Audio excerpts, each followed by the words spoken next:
We're going to get started here. First of all, thank you all for coming on such short notice.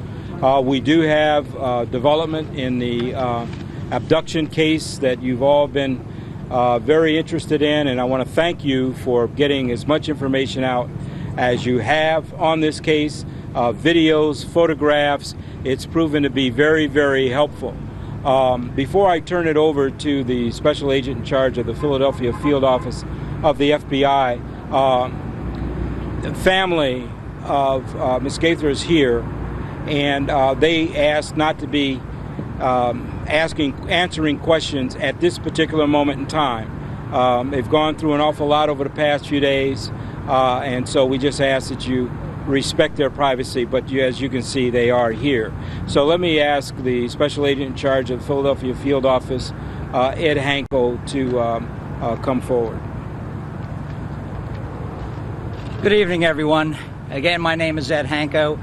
I am the special agent in charge of the Philadelphia field office. Tonight, the FBI and the Philadelphia Police Department have great news that Carlisha Freeland has been rescued. Her abductor has been arrested.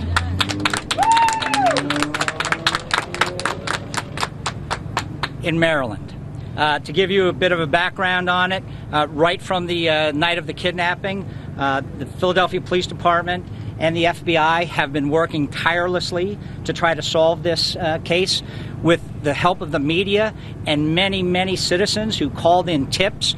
We were able to identify this individual, identify his car, and track it into Maryland. Tonight, we surveilled that vehicle in the area of Jessup, Maryland, and a task force from our Baltimore FBI office consisting of U.S. Marshals, ATF agents, and FBI agents located the car.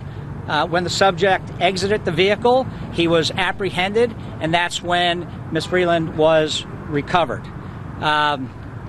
She's in good shape, has some injuries, but was taken to the hospital. She is talking to the agents. The subject's name is Delvin Barnes, D-E-L-V-E-N-B-A-R-N-E-S, 37-year-old male. He is being currently held on a warrant based out of the Charles City County, Virginia Sheriff's Office for attempted capital murder, assault, malicious injury with acid, explosives, or fire. This was from a previous case that he was being investigated for. So he will then be charged federally with the crimes here in Philadelphia. Chief? Thank you. I'm going to turn it over to Captain James Smith of the Northwest Detective Division.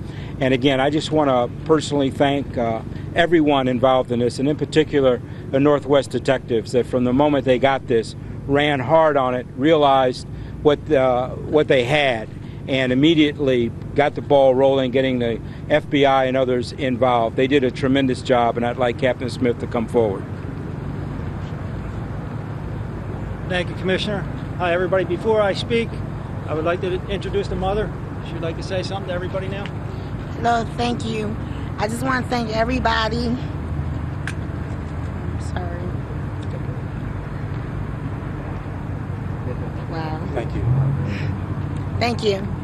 I just want to thank everybody. I would like to thank the Philadelphia Department of Police, the FBI's, Maryland, everywhere, the public, especially the public, my family, my friends, everybody. Thank you so much for having us in your prayers. Thank you for keeping me up. Thank you for being there for us. I'm taking my baby home. Thank you. Thank you so much. Jimmy? I'd like to thank everybody that helped participate with us. We worked tirelessly around the clock, investigating every lead that we had, and we really appreciate the public coming forward, lending a hand, and giving us all the information that we were able to sit there and work on.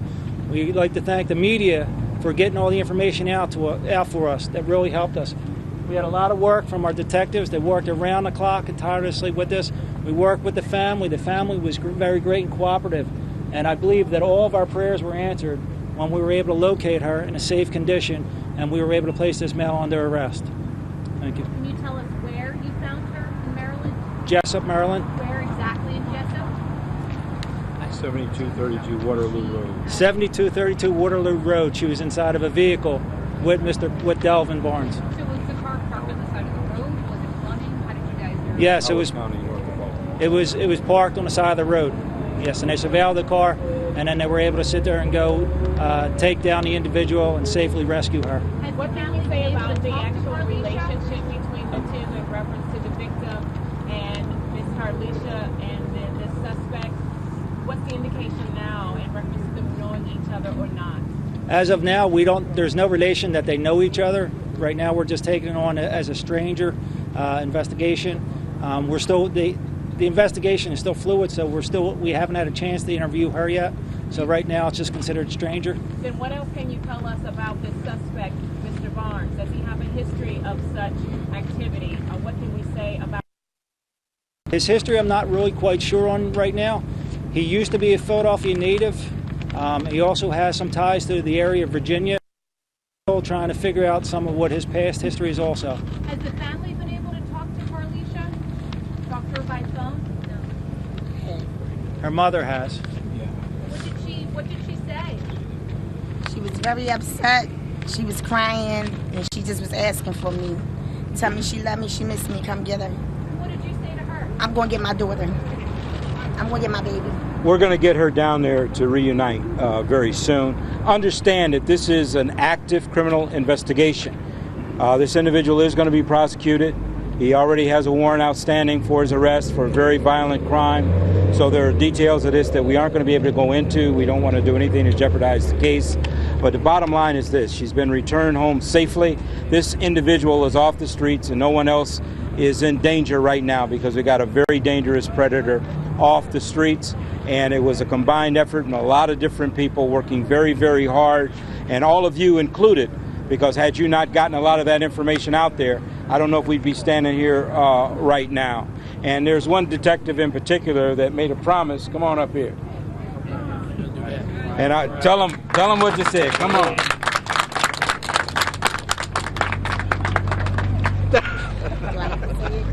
Let her say. He sat in my kitchen in front of me and told me, I'm bringing your daughter home. I'm bringing your daughter home. I said, all right. He said, no, I'm bringing your daughter home. And he brought my baby home. Thank you. He brought her right home. Good job. Thank you.